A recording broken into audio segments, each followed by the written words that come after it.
जय हिंद प्यारे बच्चों। मैं आपका दोस्त और आपका टीचर अनिल कुमार और आप देख रहे हैं हमारा YouTube channel to the point education. प्यारे बच्चों, इस समय हमारे इस क्लास में मैंने आपको बताया था कि अप्रैल से लेकर के अप्रैल 2022 से दिसंबर 2022, ठीक है, दिसंबर 2022 का हम एक करंट अफेयर्स ले रहे हैं। ठीक है, क्या कर ले रहे हैं? समसामयिक घटनाक्रम, समसामयिक, जिसको इंग्लिश में करंट अफेयर्स कहते हैं। ठीक है, घटनाक्रम।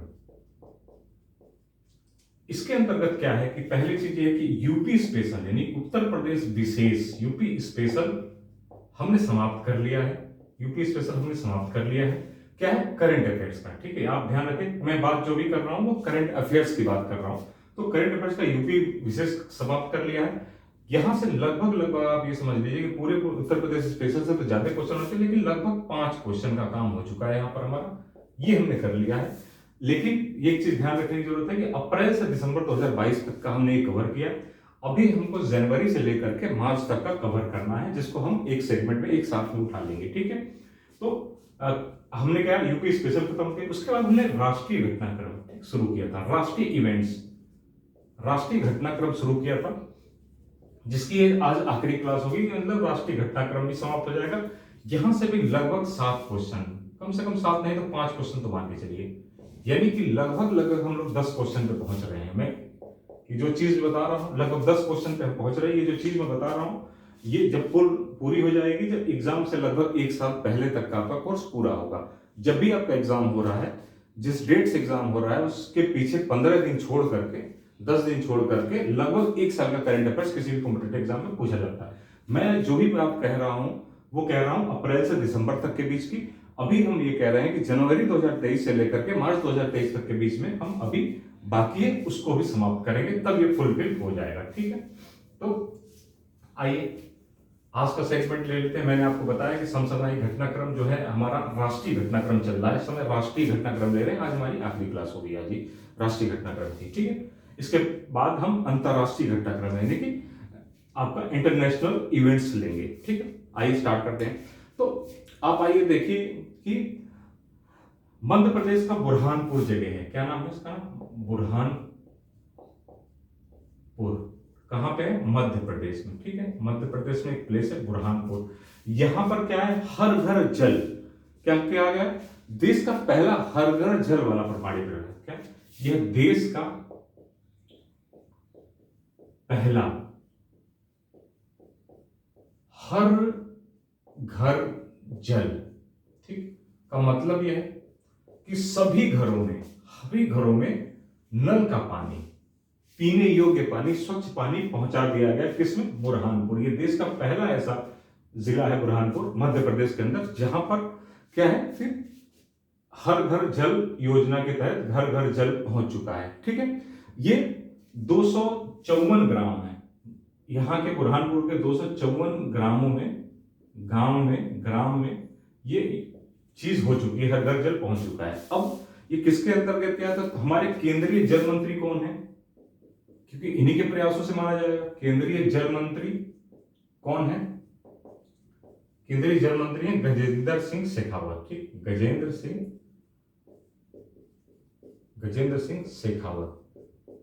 क्योंकि कई बार ऐसा होता है प्यारे बच्चों कि जो वनडे एग्जाम होते हैं वहां पे मिनिस्टर का नाम भी पूछ लेता है, कई मिनिस्टर का नाम, तो धीरे धीरे मिनिस्टर के नाम भी आपको बताते रहेंगे, तो वो चीजें आपकी इस तरीके से समाप्त होंगी। ध्यान रखिए, क्वेश्चन कैसे बनेगा कि हाल ही में देश का पहला हर घर जल संपन्न जिला कौन सा है या राज्य कौन सा है। जिला भी पूछ सकता है, केवल बुरहानपुर पूछ सकता है, या मध्य प्रदेश ही, पता लगे उत्तर प्रदेश, मध्य प्रदेश, राजस्थान, बिहार ऐसे दे दे तो उसमें मध्य प्रदेश। ध्यान रखिए, इसीलिए मैं आपको बताता चलता हूं कि आप पता लगे कि इसको नजरअंदाज कर दिए मध्य प्रदेश को, बुरहानपुर याद करके चले गए हैं और आता हुआ क्वेश्चन वहां पे आपका गलत हो जाएगा, क्योंकि उसने पूछ दिया प्रदेश का नाम और आपको ध्यान नहीं दिया।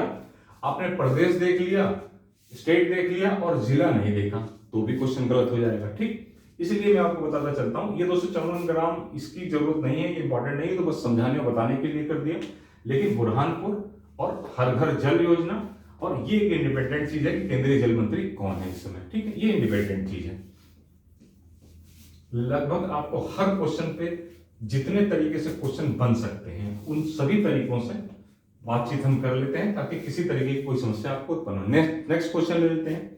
अब सुपर वासुकी ट्रेन है, क्या नाम है? एक ट्रेन है जिसका नाम है सुपर वासुकी वासुकी ट्रेन। अगर आप थोड़ी बहुत भी जानकारी आपको होगी थोड़ी बहुत पहले की, तो वासुकी जो है एक नाग था। भारतीय और हिंदू मान्यताओं में ये माना जाता है कि जिस नाग को बना करके मंथन किया गया था, ये पीसीएस में एक बार क्वेश्चन पूछा था कि नाग का जो मंथन किया गया था, जिससे आपने देखा था कि अमृत निकला, विष निकला और कामधेनु गाय निकली, सब वो नाग जो है उसका नाम वासुकी ही था। ठीक, ये पीसीएस में एक बार पूछ लिया गया था कि इस नाग का नाम क्या था जिसे मंथन किया गया था। ठीक, तो सुपर वासुकी ट्रेन भारत की सबसे लंबी ट्रेन है। ठीक है, सुपर वासुकी ट्रेन क्या है? भारत की सबसे लंबी ट्रेन है। अब इस ट्रेन में क्या है? 6 इंजन लगे। इंजनों की संख्या कितनी है? 6 इंजन है। कुल 295 डिब्बे हैं, 295 डिब्बे हैं और ये 3.5 किलोमीटर लंबी है। 3.5 किलोमीटर लंबी है, मालगाड़ी है। वासुकी ट्रेन कौन सी है? मालगाड़ी है। ये यात्री गाड़ी नहीं है, मालगाड़ी है। ठीक, जो माल ढोने वाली गाड़ियां होती है वो मालगाड़ी है। ठीक है, भारत की सबसे लंबी ट्रेन है ये सुपर वासुकी। मैंने बता दिया 6 इंजन है, 295 डिब्बे, 3.5 किलोमीटर। ये इंपॉर्टेंट है, ये पूछ लेता है कितने किलोमीटर लंबी है, ये पूछा जा सकता है।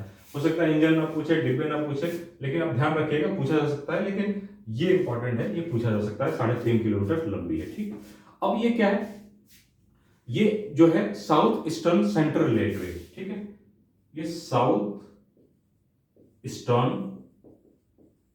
सेंट्रल रेलवे की तरफ से चलाई गई, सेंट्रल रेलवे से चली गई है। ठीक, रेलवे की तरफ से चलाई गई है। इसने अपनी पहली यात्रा जो पूरी की वो कहां से कहां थी? तो छत्तीसगढ़ का कोरबा है। ठीक है, छत्तीसगढ़ के कोरबा से नागपुर के एक है नंदगांव। नागपुर में क्या है जगह? राजानंद गांव। नागपुर के राजानंद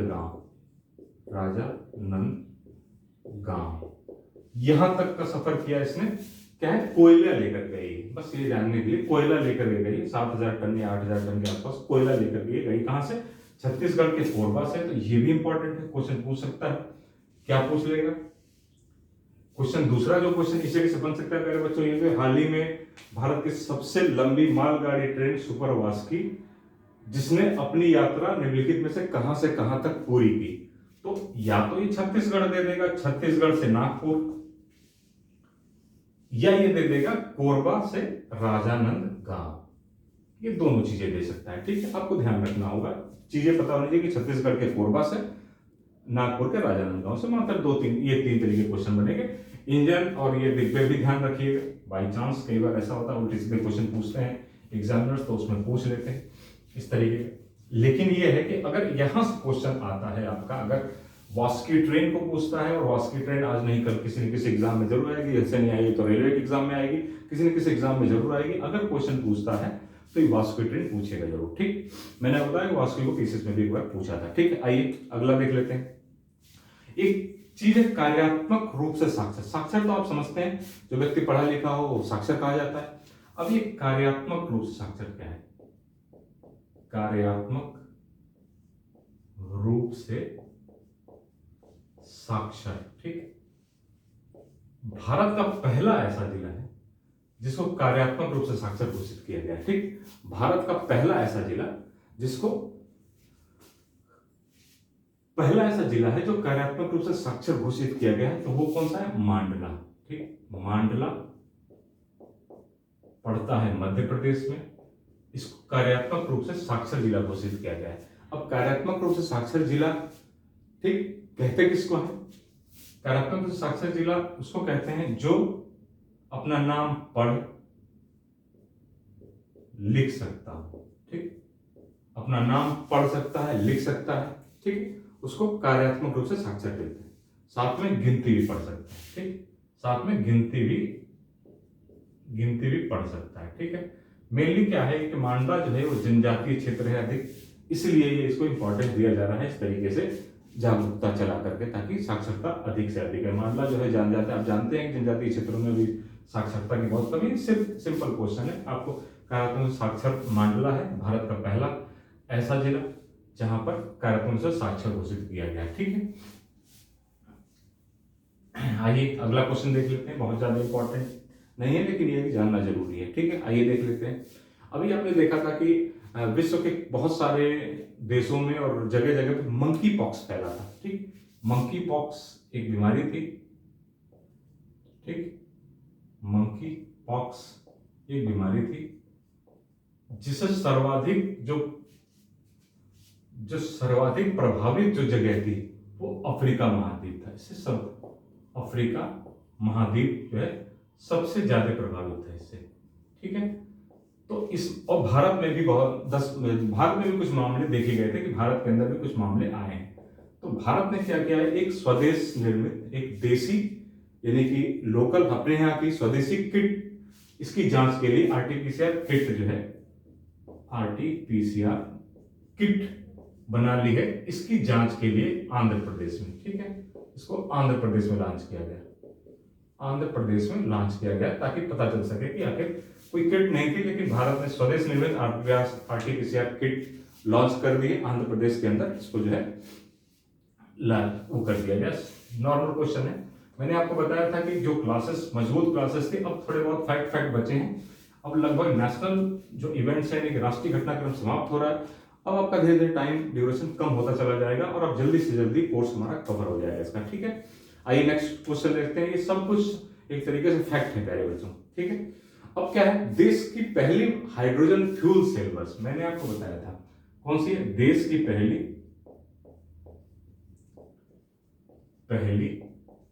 हाइड्रोजन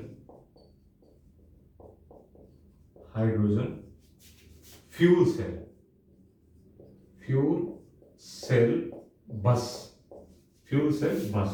ठीक है, ये पुणे में लॉन्च की गई है। ठीक, महाराष्ट्र में पुणे होता है, पुणे में लॉन्च की गई है।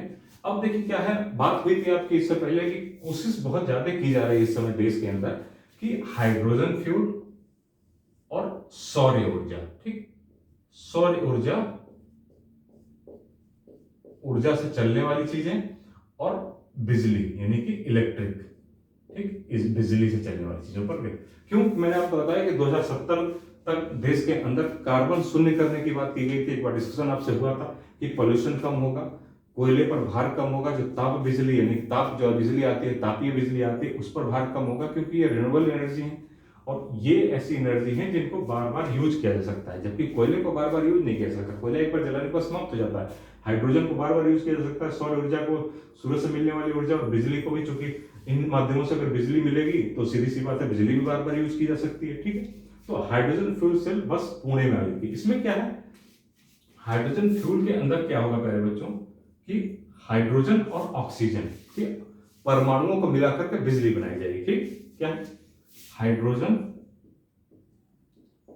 हाइड्रोजन और प्लस ऑक्सीजन, ठीक, ऑक्सीजन के परमाणुओं को मिलाकर के बिजली बनाई जाएगी। ठीक, परमाणु मिलाकर बिजली बनाएगी, उससे ये बस चलेगी। ठीक है, तो बहुत ज्यादा फोकस्ड है इस चीज पे, इसलिए क्वेश्चन भी यहां से आने की कोशिश, क्योंकि देश की इस तरीके से रणनीति है, देश का फोकस है इस समय हाइड्रोजन फ्यूल पर, सौर ऊर्जा पर और ई व्हीकल पर, इसलिए यहां से क्वेश्चन बनने की संभावना भी बढ़ जाती है। एग्जामिनर क्वेश्चन भी वही, करंट अफेयर्स की एक खास बात है, करंट अफेयर्स से क्वेश्चन वहीं से बनते हैं। करंट अफेयर्स एक तरीके से क्वेश्चन वहीं से बनते हैं जहां देश फोकस होता है, जहां देश का जो रास्ता जहां जैसे जैसे जाएगा उसी प्रकार से देश और अंतरराष्ट्रीय खबरें और जो कुछ विशेष है वहीं से यहाँ का क्वेश्चन बनता है। नहीं तो इस दुनिया में ये माना जाता है करंट अफेयर्स के अंदर जो भी आसमान के नीचे सब कुछ उसके अंदर आ जाता है, तो आप कैसे पढ़ पाओगे, इसीलिए इस कुछ चीजों को ध्यान में रख करके आपको पढ़ करके बताना पड़ता है। ठीक है, नेक्स्ट क्वेश्चन लेते हैं। तो आइए देख लेते हैं। अब हर घर जल प्रमाणन, हर घर जल पहुंचा दिया गया, प्रमाणित कर दिया गया। कहां पे प्रमाणित किया गया है, किस राज्य में, राज्य को गोवा, क्या मतलब हुआ इसका?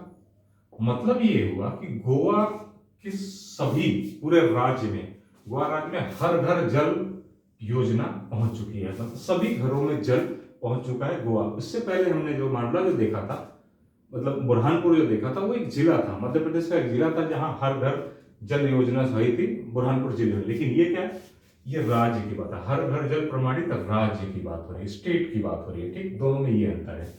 तो हर घर जल प्रमाणित राज्य कौन बना है? गोवा। भारत का पहला ये हर घर जल प्रमाणित है, भारत का पहला, ठीक है, भारत का पहला पहला राज्य बना है, हर घर जल से प्रमाणित राज्य कौन बना है? गोवा, ठीक। अब आइए देख लेते हैं कि जल जीवन, ये जो किया गया है, ये जल जीवन मिशन के तहत, जल जीवन मिशन, ये केंद्र सरकार की एक योजना है, ठीक। ये केंद्र जल जीवन मिशन जो है केंद्र सरकार की योजना है, जिसको 15 अगस्त 19 माफ कीजिएगा 15 अगस्त 2019 को लॉन्च किया गया था, ठीक। 15 अगस्त 2019 को लॉन्च किया गया था इसको, जल जीवन मिशन को, ठीक। आइए नेक्स्ट क्वेश्चन ले लेते हैं। नेक्स्ट क्वेश्चन क्या है हमारा? अब इसको बिठा लेते हैं क्योंकि थोड़ा सा समझे समझाने की बात आने वाली है, इसलिए ये सब तो फैक्ट है, लेकिन थोड़ी सी चीजें बातचीत करनी पड़ेगी आपको। क्या हुआ है प्यारे बच्चों की? नेक्स्ट क्वेश्चन क्या है हमारा कि तमिलनाडु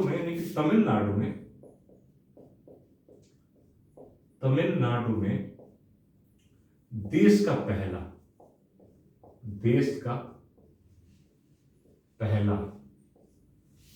पहला समुद्री शैवाल पार्क की स्थापना की जा रही है, ठीक। किसकी? समुद्री शैवाल पार्क, ठीक, शैवाल पार्क की स्थापना की जा रही है, पार्क की स्थापना, ठीक, स्थापना, ठीक है। क्या नाम है? सीवीड, ठीक, सीवीड। ये समुद्री शैवाल जो है ये सीवीड है। अब सीवीड क्या होता है आप ये जानिए। सीवीड क्या ऐसा होता है कि जो इसको पहला ऐसा देश में अब तक ऐसा हुआ ही नहीं, समुद्री शैवाल जो पहला है सीवीड। तो सीवीड क्या होता है? ऐसा शैवाल है ये सीवीड, ऐसा शैवाल है जिसमें न जड़ होती है, जड़ नहीं होगी, तना नहीं होगा, फूल भी नहीं आएंगे, ठीक। आपने शैवाल देखा है, फूल भी नहीं आएंगे, ये सब नहीं होगा। आपने देखा है शैवाल उसको कहते हैं, अमूमन जो नदी में देखें आप या तालाब में देखेंगे तो ये हरे हरे रंग की काई नुमा एक संरचना इस तरीके की होती है, या ऐसे करके उगे होते हैं अजीब अजीब तरीके से, जंगल की तरह की दिखती हैं चीजें, काई जिसको अभी कह देते हैं, काई की तरह की होती हैं, उन्हीं को शैवाल कहते हैं। शैवाल, लेकिन ये अलग अलग शैवाल अलग अलग तरीके के होते हैं, ठीक है। तो सीवीड ऐसा शैवाल है जिसमें जड़, तना, फूल ये सब नहीं होते हैं, ठीक। अच्छा, करते क्या है, ये पानी के नीचे एक जंगल नुमा संरचना बना लेते हैं। पानी के नीचे ये जंगल की तरह संरचना बना लेते हैं, ठीक, संरचना बना लेते हैं, ठीक है। जिनको क्या कहते हैं? जो जंगल की तरह संरचना है इनको कहा जाता है केल्प फॉरेस्ट, ठीक, इनको केल्प फॉरेस्ट कहते हैं, ठीक। जो कुछ लिखा हुआ है सब क्वेश्चन का पार्ट है, इसीलिए मैं जो चीज लिख रहा हूं सब कुछ क्वेश्चन का पार्ट है, आपको ध्यानपूर्वक इसको देखना पड़ेगा, और अगर आप नोट कर रहे हैं तो नोट करना पड़ेगा, ठीक। केल्प फॉरेस्ट, इसको क्या कहते हैं? केल्प फॉरेस्ट कहते हैं, ठीक। ये केल्प फॉरेस्ट किस तरीके से उपयोगी है? खासतौर से इसके लिए कि समुद्री शैवाल पार्क क्यों स्थापना की जा रही है, क्योंकि जो ये केल्प फॉरेस्ट बन जाता है, जंगल नुमा संरचना बन जाती है, उसमें क्या है, घोंघे, मछली और इस तरीके के जीवों के लिए भोजन और उनको रहने के लिए एक तरीके से नर्सरी, यानी उनकी नर्सरी के रूप में ये जगह ले लेता है, रुकने के लिए, छुपने के लिए, भोजन के लिए ये प्रोवाइड करा देता है, ठीक। अब आइए बात कर लेते हैं क्वेश्चन कैसे बनेगा। एक तो सीधे सीधे क्वेश्चन बनेगा कि भारत का पहला समुद्री शैवाल पार्क निम्नलिखित में से किस राज्य में स्थापित किया जा रहा है? तो तमिलनाडु, ठीक, सीधे सीधे क्वेश्चन बनेगा। अब ये क्वेश्चन पूछ सकता है, केल्प फॉरेस्ट पूछ सकता है, केल्प फॉरेस्ट क्या होता है? निम्नलिखित में से केल्प फॉरेस्ट है ये कैल्फोरेस्ट क्या होता है कि तो सिविट यानी कि शैवाल की जंगल की तरह से, शैवालों से बनी हुई या शैवालों की संरचना से बनी हुई जंगल की तरह एक संरचना या शैवालों का एक जंगल, जैसे भी ऑप्शन देना चाहे दे सकता है वो। शैवालों का जंगल जिसको केल्प फॉरेस्ट कहते हैं, शैवालों की अत्यधिक संख्या जिसको केल्प फॉरेस्ट कहते हैं। इस तरीके की क्वेश्चन दे देगा, या क्वेश्चन को उल्टा कर देगा कि शैवालों की जंगल नुमा संरचना को निम्नलिखित में से क्या कहते हैं, केल्प फॉरेस्ट, सड़ा जंगल, या कोई और नाम, 3-4 नाम दे देगा जिसको आपको ध्यान देना होगा। बस ये 3-4 तरीकों के क्वेश्चन बन सकते हैं, आपको ध्यान रखना होगा ये, ठीक है। तो ये बात यहां पर खत्म होती है कि केल्प फॉरेस्ट क्या कहते हैं, शैवाल से रिलेटेड से तमिलनाडु के अंदर है, ठीक। आइए नेक्स्ट क्वेश्चन ले लेते हैं। अब आपने देखा होगा, खूब नाम सुना होगा गुजराती जंगली गधों के बारे में, गुजराती जंगली गधों के बारे में, जंगली गधे, ठीक, जंगली गधे, ठीक, गुजराती जंगली गधे जिसको कहते हैं, इनके लिए कंजर्वेशन रिजर्व बनाया जा रहा है, ठीक। क्या कहां पर बनाया, तो राजस्थान के अंदर रणखार एक गांव है, राजस्थान के जोधपुर में रणखार में, ठीक। क्या नाम है उसका, रणखार, ठीक, क्या नाम है उसका, रणखार। क्या कहेंगे इसको, कंजर्वेशन, रणखार कंजर्वेशन, कंजर्वेशन घोषित किया गया है, ठीक, घोषित किया गया है किसके लिए, गुजराती जंगली गधों के लिए, ठीक। रणखार ये गांव का नाम है, ये पड़ता क्या है, ये जोधपुर राजस्थान में पड़ता है, जोधपुर राजस्थान के अंदर पड़ता है, ठीक है। 2 बातें हो गई, कहां पर है, राजस्थान में पड़ता है, रणखार कंजर्वेशन। अब देखिए गुजराती जंगली गधों के विषय में क्या है कि जंगली गधे ये होते क्या है, इनको नाम तो जरूर पड़ गया है जंगली गधे, लेकिन इसको कहते घुड़खोर है, इसका नाम क्या असली, घुड़खोर, घुड़खोर, वहां की भाषा में घुड़खोर कहते हैं, घुड़खोर। ये मेनली कच्छ का जो रण है उस इलाके में पाए जाते हैं, ज्यादातर जो पाए जाते हैं प्यारे बच्चों ये कच्छ के रण में पाए जाते हैं, घुड़खोर जो है कच्छ के रण में पाए जाते हैं। ध्यान रखिएगा घुड़खोर इसका लोकल नाम है, मेनली ये जंगली गधों के नाम, गुजराती जंगली गधों के नाम से ही फेमस है, ठीक। तो घुड़खोर है, कच्छ के रण में पाए जाते हैं। अब ये ना तो घोड़े होते हैं, ये घोड़े भी नहीं होते हैं, ये खच्चर भी नहीं होते हैं, ये गधे भी नहीं होते हैं, ठीक, ये तीनों में से कोई नहीं होते हैं।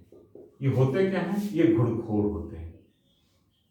इनका वजन लगभग 250 किलोग्राम तक होता है, और ये जो भागते हैं तो 70 से 80 किलोमीटर प्रति घंटे के रफ्तार से भाग सकते हैं, 70 से 80 किलोमीटर प्रति घंटे की रफ्तार से भाग सकते हैं, ठीक। तो सिर्फ ये ध्यान रखना है कि गुजराती जंगली गधों के लिए रणखार कंजर्वेशन घोषित किया गया है, ठीक। घुड़खोर भी इसको कहते हैं, बस इतना ध्यान है। कहां पर है, तो जोधपुर पूछे तो जोधपुर, राजस्थान पूछे तो राजस्थान, और सर्वाधिक पाए कहां जाते हैं, कच्छ के रण में, ये भी इंपॉर्टेंट है, ठीक। पूछेगा कि जंगली गधे कहां पाए जाते हैं, अगर गुजरात में दे करके कच्छ का रण दे दे तो आंसर ये हो जाएगा कच्छ का रण, ठीक है। इतना ध्यान रखने की आपको जरूरत है।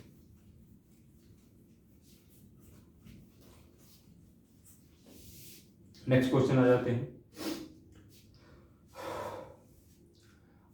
भारत में पहला इथेनॉल संयंत्र घोषित किया गया, ठीक। भारत के अंदर पहला ऐसा है, भारत का पहला इथेनॉल संयंत्र, इथेनॉल संयंत्र कहां बनाया गया है, ठीक। तो ये बिहार में है, पूर्णिया डिस्ट्रिक्ट नाम है, आप सुना होगा आपने नाम उसका, पूर्णिया में, बिहार में, ठीक, बिहार के पूर्णिया में, बिहार के पूर्णिया में। और जो जिस जगह पे लग रहा है, पर्टिकुलर जिस जगह पे लग रहा है वो क्या नाम है, परोरा नाम है उसका, ठीक। पूर्णिया में परोरा जगह है, परोरा, पूर्णिया में परोरा जगह है, नहीं परोरा के पूर्णिया में, परोरा में। और वैसे स्टेट की बात करेंगे, राज्य की बात करेंगे तो बिहार। ये एकमात्र भारत का पहला अनाज है, अनाज वाला ये संयंत्र, इथेनॉल संयंत्र है, अनाज का संयंत्र है, अनाज से चलने वाला संयंत्र है, ठीक। भारत का पहला अनाज आधारित संयंत्र है, ठीक है। कहाँ पे पड़ रहा है? पूर्णिया के बिहार में। ठीक, अब आइए देख लेते हैं, एक अंतरिक्ष स्थिति जन्य जागरूकता वेधशाला है। क्या नाम है इसका? अंतरिक्ष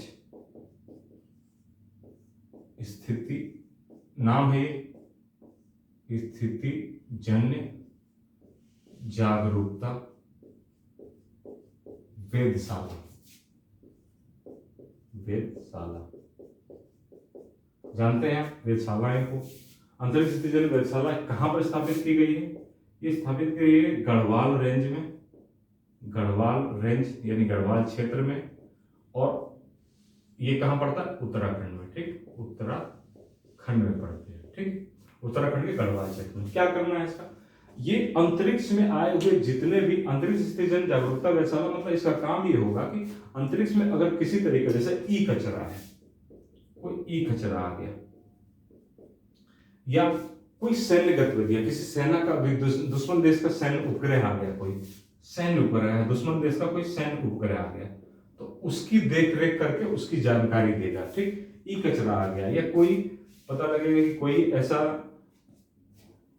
कोई भी ऐसा अनबिलीवेबल चीज आ गई, या पृथ्वी के खतरे के लिए आ गया, देश के खतरे के लिए आ गया, तो वो इसकी निगरानी करेगा और इसकी जानकारी देगा। ठीक है, कई बार ऐसा आप देखते हैं कि क्षुद्र ग्रह आ जाते हैं, क्षुद्र ग्रह आ जाते हैं, तो इस तरीके की चीजों का, और खैर से सैन्य उपग्रह, विदेशी सैन्य उपग्रहों की देखरेख करना है। तो बस इतना ध्यान रखिए, अंतरिक्ष स्थिति जन्य जागरूकता वेधशाला कहाँ पे है? गढ़वाल में, उत्तराखंड के गढ़वाल रेंज में लगाई गई है। ठीक है, तो इतनी जानकारी आपको है इससे, क्योंकि आपको क्वेश्चन आंसर करना है और आगे बढ़ जाना है, तो जो थोड़ी बहुत जानकारी है इसलिए देते हैं चीजें, अगर एग्जाम में आपको क्लिक कर जाए, अगर आप भूल भी गए हो तो एग्जाम में क्लिक कर जाए कि हाँ यार ये बताया गया था कि हाँ सैन्य उपग्रहों की निगरानी करने के लिए होता है, उत्तराखंड में लगाया गया था, गढ़वाल में। ठीक, तो इसीलिए कुछ आसपास की चीजें आपको बता देते हैं, अंतरिक्ष मलबे और इस तरीके से। ठीक है, आइए देख लेते हैं अगला।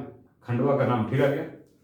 खंडवा में जो मध्य प्रदेश में है, खंडवा जो मध्य प्रदेश में है, कहां है? मध्य प्रदेश में। विश्व का सबसे बड़ा तैरता हुआ सौर संयंत्र लगाया गया है। ठीक, मतलब क्या कहते हैं इसको? फ्लोटिंग सोलर प्लांट भी कहेंगे। ठीक है, फ्लोटिंग सोलर प्लांट,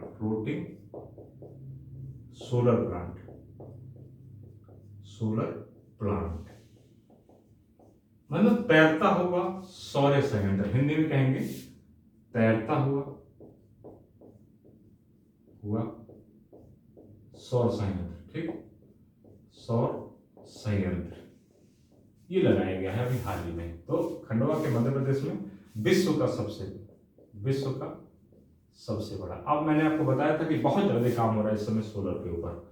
क्योंकि बताया था भाई, क्योंकि ये ऐसी एनर्जी है जो कभी समाप्त नहीं हो सकती। इस पर काम हो रहा है ताकि धीरे धीरे करके हम जो है कोयले से हट करके इन जगहों पर शिफ्ट हो जाए। बहुत जगह देख रहे हैं, बहुत सारे गाँव के अंदर जो है जो पानी के चलाने के पंप हैं इसके ऊपर है। बहुत सारे शहरों में भी आप देख रहे हैं, बहुत सारे लोग सोलर पैनल लगवा रहे हैं और अपनी बिजली को एक तरीके से वहीं से उत्पन्न कर रहे हैं, जरूरत ही नहीं पड़ रही है बाहर की बिजली। तो ये बर्डन जो है कम पड़ रहा है धीरे धीरे करके। ठीक है, एक अच्छा तरीका है, क्योंकि कभी समाप्त नहीं होने वाली एक एनर्जी है सोलर, इसलिए इसका उपयोग किया जा सकता है। नेक्स्ट देख लेते हैं।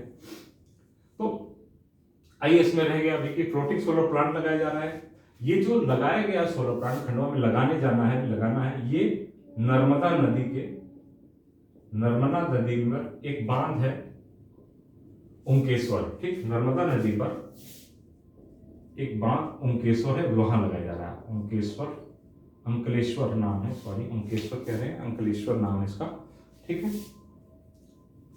क्या नाम है इसका? इसका नाम है ओंकारेश्वर। ठीक, नाम है, यहां पर लगाया जा रहा है। ठीक, तो इतना ध्यान रखिए। नेक्स्ट क्वेश्चन ले लेते हैं, क्या है? एक भारत का पहला भूकंप संग्रहालय कहां पर बनाया जा रहा है? क्वेश्चन पूछेगा, भारत का पहला भूकंप संग्रहालय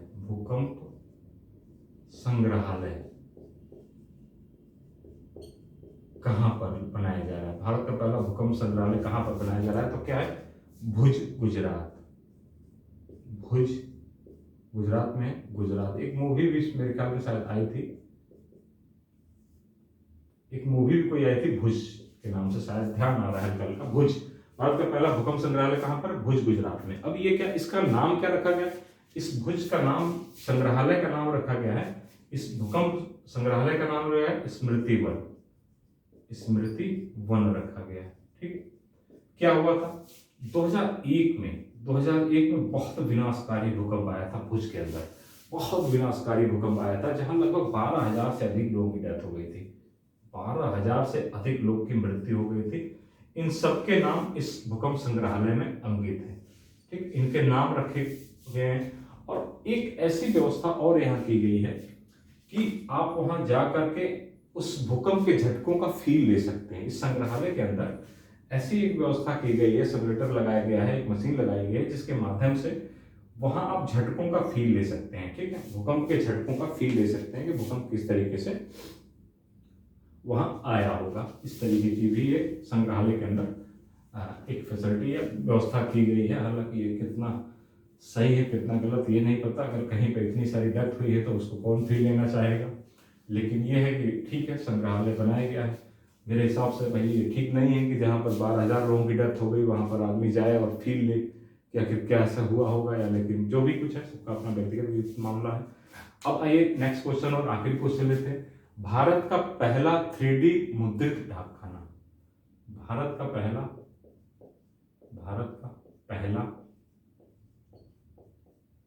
3D मुद्रित डाकखाना, 3D मुद्रित डाकखाना कहाँ है? बहुत इंपॉर्टेंट क्वेश्चन नहीं है, लेकिन ये है कि हाँ जानना चाहिए। मान लीजिए बेंगलुरु में। ठीक, बेंगलुरु में। इतनी जानकारी देखिए, बहुत इंपॉर्टेंट क्वेश्चन नहीं है, लेकिन फिर भी यह है कि क्वेश्चन है भारत का पहला, इसलिए इंपॉर्टेंट है, जान सकते हैं आप। ठीक है, तो आज हमारे प्यारे बच्चों लगभग नहीं पूरा ही हमने राष्ट्रीय घटनाक्रम को भी समाप्त कर लिया। ठीक, मैंने क्लास के स्टार्टिंग में बताया था कि कैसे कैसे हम आगे बढ़ रहे हैं। राष्ट्रीय घटनाक्रम हमारा समाप्त हो गया है, कहां से? अप्रैल से लेकर दिसंबर तक का। ठीक, उसके बाद मैंने आपको बताया कि जनवरी 2023 से लेकर के मार्च 2023 या मार्च अप्रैल 2023 तक का हम सेगमेंट एक साथ ले लेंगे। अब हमारा अगला जो सेगमेंट होगा वो अंतरराष्ट्रीय घटनाक्रम का होगा। ठीक, अंतरराष्ट्रीय घटनाक्रम का होगा। हम अंतरराष्ट्रीय घटनाक्रम को लेंगे, 2-3 क्लासेस उसमें भी होंगी। उसके बाद से मुश्किल से 2 से 3 क्लास में ही समाप्त हो जाएगा पूरा दिसंबर तक का। ठीक, अप्रैल से दिसंबर तक का 2-3 क्लास और एक्स्ट्रा वगैरह जो दम है वो अंतरराष्ट्रीय घटनाक्रम में ही है, क्योंकि यहाँ से भी लगभग क्वेश्चन मैंने आपको बताया था, लगभग हमारे 15 क्वेश्चन के पास आसपास हम आ चुके हैं। अंतरराष्ट्रीय घटनाक्रम से भी 5 क्वेश्चन ले लिया तो लगभग 20 क्वेश्चन की तैयारी में हम बन जाएंगे। और 30 क्वेश्चन के अंदर 20 क्वेश्चन की तैयारी कोई छोटी बात नहीं, बहुत बड़ी बात होती है। हालांकि मेरा ये कहना है कि अभी इसमें कमी है थोड़ी, उस कमी को हम जब जनवरी से लेकर के मार्च तक कवर कर देंगे तो ये हमारी कमी वो पूरी हो जाएगी। ठीक, एक बड़ा सेगमेंट हमने कर दिया है, अब इसमें सिर्फ जनवरी से मार्च तक का उसमें पिरो देना है, तो ये आपका पूरा पैकेज लगभग 1 साल का तैयार हो जाएगा। यानी कि अप्रैल 2022 से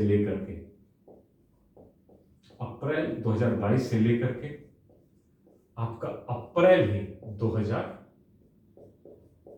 2023 तक का आपका पूरा 1 ईयर प्लान आपका समाप्त हो जाएगा। जिन बच्चों का एग्जाम पीसीएस अगर एग्जाम है, पीसीएस एग्जाम मई में होना है, अप्रैल तक की पूरी, कोई 14 मई का एग्जाम है, 14 या 15 मई का एग्जाम है मेरे ख्याल में, तो अप्रैल तक का तो आराम से पूछेगा इसमें। ठीक, अप्रैल तक का पूछेगा और 10-12 दिन इधर मई में भी पूछेगा। ठीक, पीसीएस के एग्जाम में 10-12 दिन मई में भी पूछेगा, और ये ऐसे ही सभी एग्जामों में होता है। मैं पीसीएस की बात ही नहीं कर रहा, जितने भी एग्जाम है जहां करंट अफेयर्स पूछा जाता है वहां 1 वर्ष का करंट अफेयर्स पूछा जाता है कम से कम। यानी कि अगर 1 वर्ष का करंट अफेयर्स आपका तैयार है तो आपका क्वेश्चन वहां से गलत होने की संभावना समाप्त हो जाएगी। ठीक है प्यारे बच्चों, तो आज इसी के साथ समाप्त करते हैं।